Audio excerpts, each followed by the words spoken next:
नमस्कार दोस्तों, मैं आपका दोस्त रामरतन और स्वागत है आपके अपनी YouTube channel Ramratan Sharma knowledge TV पर।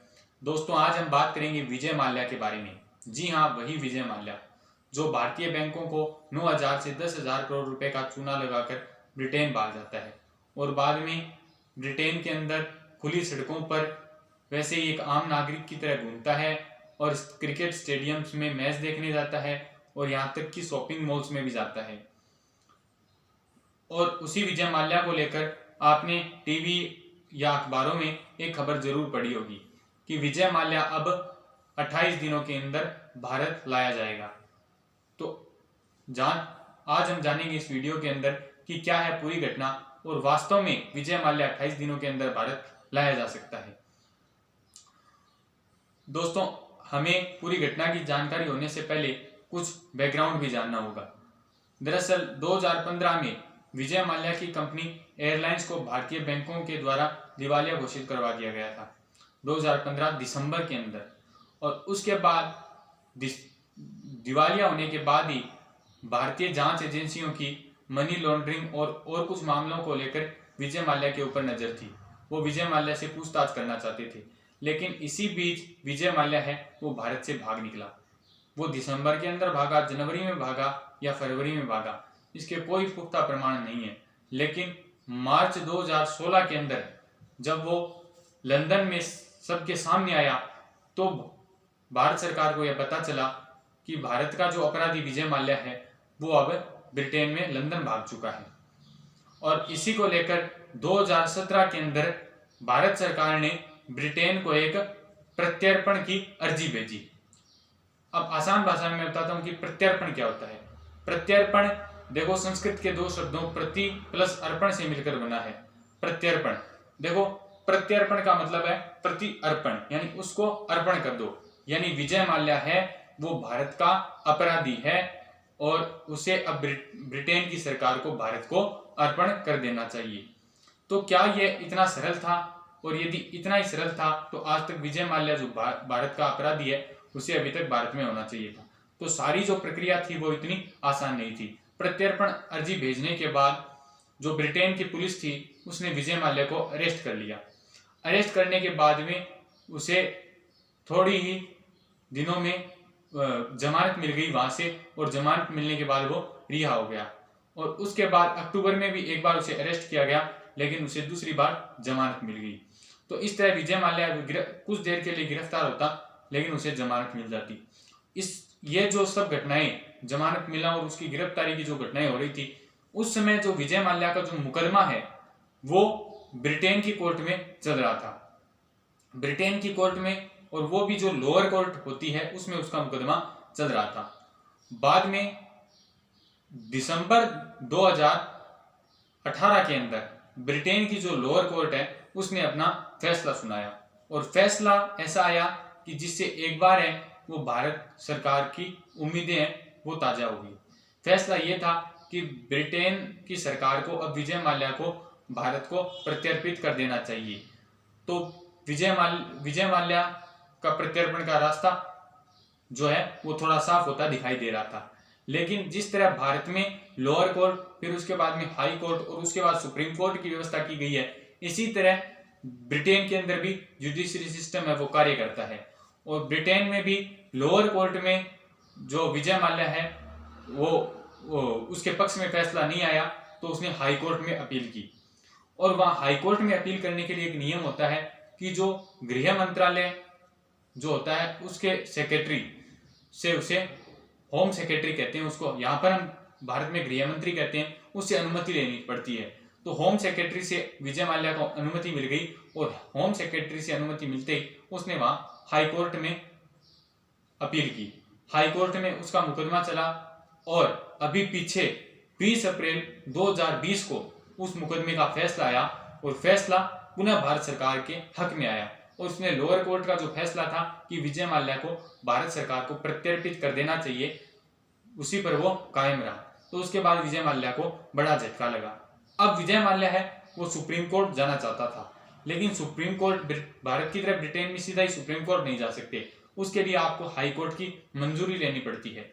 जिस बेंच ने फैसला सुनाया था उससे दूसरी बेंच है वो यह अनुमति देगी कि क्या मामला सुप्रीम कोर्ट में ले जाने योग्य है। तो 20 अप्रैल को फैसला आने के बाद 14 दिन के भीतर भीतर विजय माल्या को यह अपील करनी थी। तो ठीक 14वें दिन 4 मई 2020 को विजय माल्या ने इसके लिए अर्जी भेजी कि मैं जो है वो अपना मामला सुप्रीम कोर्ट में ले जाना चाहता हूं। लेकिन उसकी जो अपील है 4 मई और फिर 14 मई, ठीक 10 दिन के बाद ब्रिटेन की जो हाई कोर्ट की जो दूसरी बेंच है उसने अपना फैसला सुनाया और कहा कि आपका जो मामला है वो सुप्रीम कोर्ट में ले जाने योग्य नहीं है। तो अब जो ब्रिटेन की जो समस्त नीचे से लेकर ऊपर तक की जितनी भी कानूनी कार्यवाहियां होनी थी, जितना भी ब्रिटेन में जो जुडिशरी का सिस्टम था, उसको सारे को विजय माल्या तय कर चुका था और सुप्रीम कोर्ट का रास्ता है वो उसका पहले से ही बंद हो चुका था। तो विजय माल्या को भारत लाने का रास्ता साफ होता दिखाई दे रहा था। और उसके बाद उसे 28 दिनों के भीतर भीतर जो गृह मंत्रालय है उसको समस्त कार्यवाही करके और उसे भारत सरकार को प्रत्यर्पित करने का रास्ता साफ हो गया। लेकिन क्या अब विजय माल्या को लाया जा सकता है, क्योंकि उसने सारा जो कोर्ट की कानूनी कार्यवाही है उससे वो गुजर चुका है। लेकिन अभी भी स्थितियां हैं वो पूरी तरह क्लियर नहीं है। हाँ, हम कह सकते हैं कि 80% जो कार्य है वो पूरा हो चुका है। इसमें अब ज्यादा रोड़े नहीं आने चाहिए, जो काम है वो आसानी से हो जाना चाहिए। लेकिन 2 स्तर पे अभी भी विजय माल्या है वो बच सकता है। तो वो 2 स्तर कौन से हैं? पहला है सरकारी स्तर पर। दरअसल ब्रिटेन है वो आप जानते हैं कि सबसे पुराना लोकतंत्र माना जाता है और सबसे पुराना लोकतंत्र होने के कारण ह्यूमन राइट्स जो हैं वो वहां पर बहुत ज्यादा महत्व रखते हैं। और उन्हीं ह्यूमन राइट्स को लेकर जो ब्रिटेन सरकार है वो भी बहुत ज्यादा संवेदनशील है। तो ब्रिटेन में 3 स्थितियों में किसी भी व्यक्ति का प्रत्यर्पण नहीं किया जा सकता। पहली स्थिति यह है कि जिस व्यक्ति का प्रत्यर्पण किया जा रहा है उसे दूसरे देश में फांसी की सजा हो जाए। दूसरी स्थिति यह है कि जिस व्यक्ति का प्रत्यर्पण किया जा रहा है उसे किसी दूसरे देश से प्रत्यर्पित करके नहीं लाया गया हो। जैसे माना कि विजय माल्या पहले भारत के नागरिक हैं, लेकिन उन्हें ब्रिटेन ने पहले प्रत्यर्पित करके माना कि फ्रांस से लाया गया है और फिर उन्हें भारत को प्रत्यर्पित करना है। तो इस तरह जो प्रत्यर्पित है वो दो देशों के मध्य हो सकता है, उसमें तीसरा देश यदि बीच में आता है तो वो प्रत्यर्पण नहीं हो सकता। जो तीसरी स्थिति यह है कि यदि मान लो विजय माल्या को किसी इकोनॉमिक अपराध के विषय में गिरफ्तार किया जाता है और उसे भारत लाकर किसी और, जैसे मान लो मर्डर हो गया, किडनैपिंग हो गया और किसी मामले में मुकदमा चलाया जाने की आशंका यदि वहां की सरकार को होती है तो भारत को प्रत्यर्पित नहीं कर सकती। लेकिन ऐसे जो मामला है वो होता नहीं दिख रहा और जो ब्रिटेन की सरकार है वो भी लगभग विजय माल्या को भारत को प्रत्यर्पित करने के लिए राजी है। तो फिर परेशानी कहाँ आ रही है? एक रास्ता साफ हो गया और यहां से जो रुकावट की गुंजाइश है वो बहुत कम है।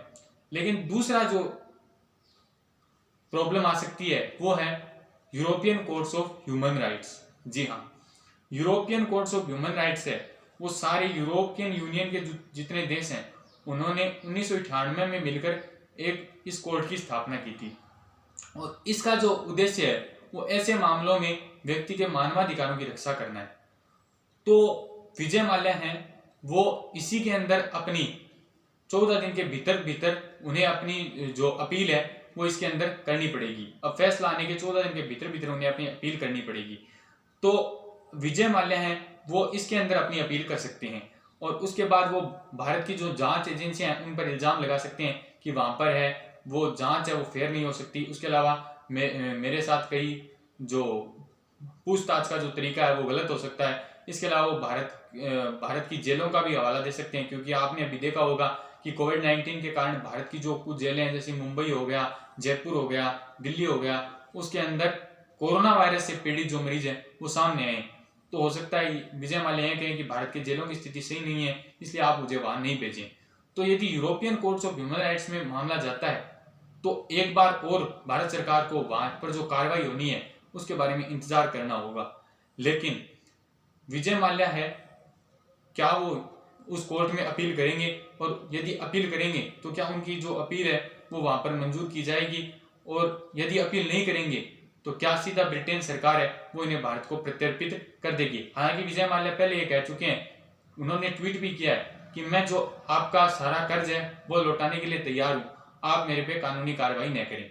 लेकिन यदि भारत सरकार मान लो उनकी बात मानकर ऐसा कर भी ले तो इससे जनता में क्या संदेश जाएगा, जो और भी जो इकोनॉमिक अपराध करने वाले हैं उनमें क्या संदेश जाएगा कि क्या आप अपराध करो और उसके बाद जो आपने जो अपराध किया उसका पैसा दो और फिर उसके बाद कानूनी की कार्रवाई से बच जाओ। तो भारत सरकार है वो जनता के अंदर ऐसा संदेश नहीं देना चाहेगी और उन पर सीधी कार्रवाई होगी। तो ये था पूरे जो मामला जो विजय माल्या का चल रहा है उसका प्रॉपर एनालिसिस। और यदि आपको वीडियो पसंद आए तो आप हमारे चैनल को सब्सक्राइब करें और साथ ही वीडियो को लाइक भी करें। धन्यवाद दोस्तों।